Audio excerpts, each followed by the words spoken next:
अगर आप भी खाने का काम करना चाहते हैं और घर बैठे ही खाने का काम खोलना चाहते हैं, यानी कि क्लाउड किचन खोलना चाहते हैं, लेकिन ये क्लाउड किचन क्या है, क्लाउड किचन खोलने में, ओपन करने में कितना इन्वेस्टमेंट लगेगा, क्या कुछ प्रोसीजर है, किन किन बातों का आपको ध्यान रखना है क्लाउड किचन ओपन करते समय, इस वीडियो में इसी पर बात करेंगे। बड़े ध्यान से इस वीडियो को देखिएगा, एंड तक देखिएगा, ताकि आपको हर स्टेप समझ में आ जाए कि क्लाउड किचन किस तरीके से काम करता है और आपको क्लाउड किचन ओपन करने के लिए क्या क्या चाहिए। तो सबसे पहले बात करते हैं कि क्लाउड किचन होता क्या है। दरअसल क्लाउड किचन एक ऐसा बिजनेस है जहां आप ऑनलाइन फूड डिलीवर करते हो डिलीवरी ऐप की मदद से। यहां पर बैठकर खाने की सुविधा नहीं होती, बल्कि ऑर्डर आता है और आप ऑनलाइन ऑर्डर भेज देते हो कस्टमर को। अगला सवाल है कि क्लाउड किचन शुरू कैसे करें। तो इसके लिए आपको सबसे पहले एक किचन की जरूरत होगी। तो आपके घर में जो किचन है उससे आप शुरुआत कर सकते हैं, या फिर एक कमर्शियल स्पेस कहीं पर रेंट पर ले सकते हैं, वहां पर किचन बनाकर वहां से शुरू कर सकते हैं क्लाउड किचन को। तो पहली बात है कि किचन की आपको जरूरत पड़ने वाली है, किचन होना चाहिए और उसमें किचन का सामान होना चाहिए, एसेंशियल सामान जो कि होता है किचन में, वो आपके पास होना चाहिए। तो किचन तो आपके घर में होगा। उसके बाद आपको जरूरत पड़ेगी फसाई लाइसेंस की। फसाई लाइसेंस खाने का काम शुरू करने के लिए बहुत जरूरी होता है और इस फसाई लाइसेंस को बनाने में ज्यादा दिक्कत नहीं आती। आप गवर्नमेंट वेबसाइट पर जाकर सिर्फ 100 रुपए के अंदर इस लाइसेंस को बनवा सकते हैं। बस गवर्नमेंट वेबसाइट पर जाकर आपको अप्लाई करना होगा और 7 दिन के बाद आपका लाइसेंस बनकर आपके पास आ जाएगा। इसके अलावा फसाई लाइसेंस अगर आप गवर्नमेंट साइट से नहीं बनवाना चाहते तो जोमेटो पर भी एजेंट होते हैं जो फसाई लाइसेंस आपको बनवा कर दे देंगे, लेकिन वो थोड़ा चार्ज ज्यादा करते हैं। अगर आपको 2-3 दिन में ही फसाई लाइसेंस चाहिए तो वो 500 रुपए लेंगे और आपको लाइसेंस बनवा कर दे देंगे। इसके अलावा अगर आपको तत्काल में चाहिए तो 1000 रुपए में आपको लाइसेंस बनकर मिल जाएगा। तो इस तरह भी आप फसाई लाइसेंस बनवा सकते हैं। लेकिन अगर आप सस्ते में काम करवाना चाहते हैं तो गवर्नमेंट वेबसाइट पर जाइए, फसाई लाइसेंस के लिए अप्लाई कीजिए और आपका लाइसेंस बनकर आ जाएगा सिर्फ 100 रुपए में। तो ये बहुत सस्ता है। और जब आप इसे अप्लाई कर देते हैं तो फूड इंस्पेक्टर आपके किचन को देखने भी आ सकते हैं, एक बार विजिट करेंगे और उसके बाद आपका फसाई लाइसेंस आपको मिल जाएगा। तो ये ज्यादा मुश्किल नहीं है। सुनने में आपको मुश्किल लग रहा होगा, लेकिन ये इजी है, आसानी से आपको लाइसेंस मिल जाएगा। अब आपके पास किचन भी है, फसाई लाइसेंस भी बनकर तैयार हो गया। अब तीसरा स्टेप है कि आपको जोमेटो या स्विगी पर रजिस्टर करना होगा। तो वो कैसे करेंगे? इसके लिए आपको जोमेटो पार्टनर ऐप डाउनलोड करना होगा, वहां पर रजिस्टर करना होगा और स्टेप बाय स्टेप डिटेल्स भरनी होगी, फॉर्म भरना होगा। फॉर्म भरते समय आपको मेन्यू के साथ साथ प्राइस भी अपलोड करना होता है और प्राइस आप वही अपलोड करेंगे जो आपका आखिरी प्राइस होगा। प्राइस किस हिसाब से डिसाइड करेंगे वो भी आपको आगे बताएंगे। लेकिन जब आप फॉर्म भर देंगे जोमेटो पर तो जोमेटो इसे वेरीफाई करेगा और वेरीफाई करने के बाद आप जोमेटो पर लाइव हो जाएंगे। उसके बाद आप ऑर्डर लेने के लिए रेडी हो जाएंगे। अब बात आती है कि फूड आइटम जो आप बेच रहे हैं क्लाउड किचन पर, उसका प्राइस कैसे डिसाइड करें।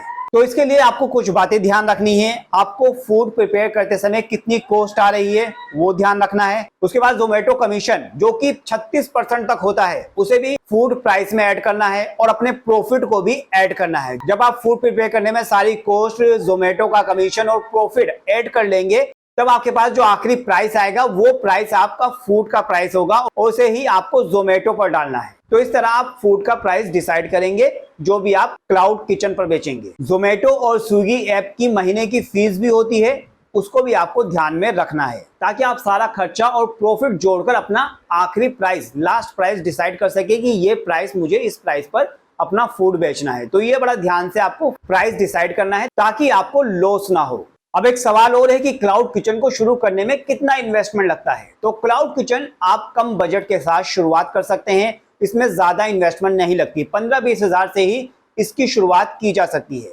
ये लो इन्वेस्टमेंट बिजनेस है और ये आपके मेन्यू पर डिसाइड करता है कि आप जो बेच रहे हो उसके लिए क्या क्या चाहिए, उसमें कितना खर्चा आना है। तो ये आपके मेन्यू पर डिसाइड करेगा। अगर आप 1-2 आइटम बेच रहे हो तो कम खर्चा लगेगा। अगर आप शुरुआत से ही ज्यादा आइटम बेचते हो तो आपको थोड़ा ज्यादा इन्वेस्टमेंट करना पड़ सकता है। आपका जो फूड आइटम है उसको प्रिपेयर करने में जो मटेरियल यूज होगा, फिर फूड को पैक करने का जो पैकेजिंग मटेरियल है, वो भी आपका इन्वेस्टमेंट है। और अगर आप मार्केटिंग करते हैं तो उसका खर्चा भी आपको जोड़ना है। तो कुल मिलाकर जो इन्वेस्टमेंट है, ये सारी इन्वेस्टमेंट होगी। आपके फूड आइटम का खर्चा, पैकेजिंग का खर्चा, आपकी जो एसेंशियल चीजें हैं उन चीजों का खर्चा, जिस चीज की आपको किचन में जरूरत होगी। तो ये सब चीजें होती है जिस पर आप इन्वेस्ट करेंगे। तो ज्यादा इन्वेस्टमेंट इसमें नहीं चाहिए होता। आप 15-20 हजार के साथ इसकी शुरुआत की जा सकती है।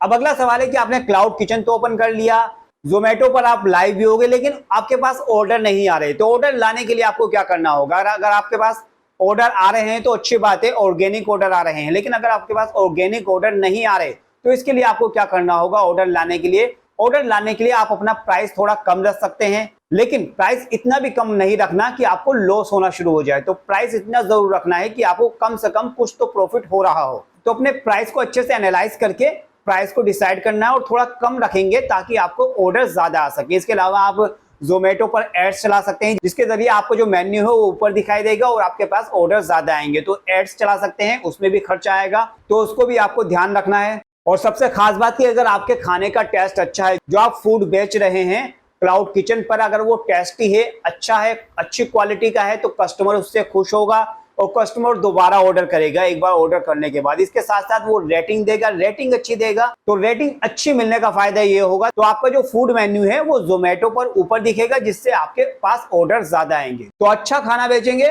तो ज्यादा ऑर्डर आने के चांस आपके पास बने रहेंगे और दोबारा कस्टमर जरूर आएगा। इसके अलावा जोमेटो पार्टनर ऐप पर ट्रेनिंग वीडियो भी होते हैं, जिसे देखकर आप ऑर्डर से जुड़ी जानकारी हासिल कर सकते हैं। और एक चीज आपको और ध्यान रखनी है कि आपकी पैकेजिंग अच्छी होनी चाहिए। ऐसा ना हो कि ऑर्डर जब कस्टमर के पास पहुंचे तो पैकेट पर तेल लगा हुआ हो, तेल बाहर निकल रहा हो, चटनी वगैरह गिरी हुई हो या फिर खाना इधर उधर बिखर गया हो। ऐसा बिल्कुल नहीं होना चाहिए। पैकेजिंग अच्छी से अच्छी आपको करनी है ताकि कस्टमर सेटिस्फाइड है और उसको अच्छे पैकेजिंग में खाना मिले। तो ये भी ध्यान रखने वाली बात है कि आपकी पैकेजिंग अच्छी होनी चाहिए। तो इन सब बातों को आपको ध्यान रखना है। और हाँ, एक खास बात यह कि बहुत से लोग पूछते हैं कि क्लाउड किचन पर आखिर बेचे क्या, क्या चलेगा, किसके ज्यादा ऑर्डर आएंगे। वैसे बेस्ट तो आप कुछ भी सकते हैं, लेकिन जिसमें आप सबसे बेस्ट हैं, जो आपको सबसे अच्छा बनाना आता है, आप वो क्लाउड किचन पर बेच सकते हैं। ताकि अच्छा खाना बेचेंगे तो ऑर्डर बहुत ज्यादा आएंगे, ऑर्डर आने के चांस बहुत ज्यादा बढ़ जाएंगे।